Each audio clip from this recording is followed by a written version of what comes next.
श्रीरामचंद्रा करुणा समुद्रा ध्यातो तुझी राजसी योग मुद्रा नेत्री निविरे तुझवीन निद्रा कैहे तुझी राम जना सुभद्रा. शंका न ठेवता नाम घ्यावे. महाराज म्हणतात नामस्मरण करायला सांगितले की लोक सबबी सांगतात, पण खरोखर नामस्मरण करण्याच्या आड काहीच येत नाही. काम करीत असताना सुद्धा उगाचच जर इतर विचार मनात येतात ना, मग तसेच नामस्मरण करायला कोणती अडचण आहे. उगाच दुसरे विचार करण्यापेक्षा भगवंताचे नाम घ्यावे हे बरे नाही का. वेळ सापडतात तो व्यर्थ गप्पा गोष्टीत न घालविता नामस्मरण करावे. श्रद्धा ठेवून करावे. 2 प्रवासी पायी जात होते. त्यांना भूक लागली. जाताना एक आंबराई लागली. त्यांनी मालकाला विचारले, आंबे घेऊ का. मालक म्हणाला, 15 मिनिटात जितके आंबे खाता येतील तितके खा. दोघांपैकी एक होता. तो मालकाजवळ चौकशी करू लागला.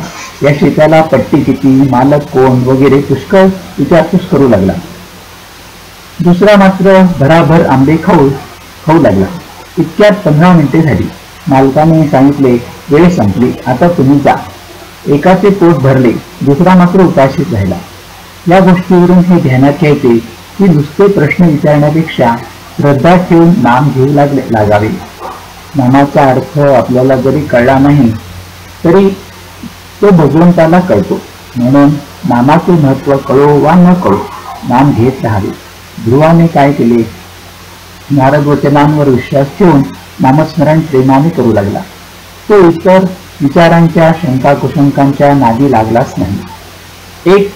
एकतत्व नाम हेच त्याने धरले होते. म्हणून त्याला नारायण प्रसन्न झाला. संत निस्वार्थी असतात.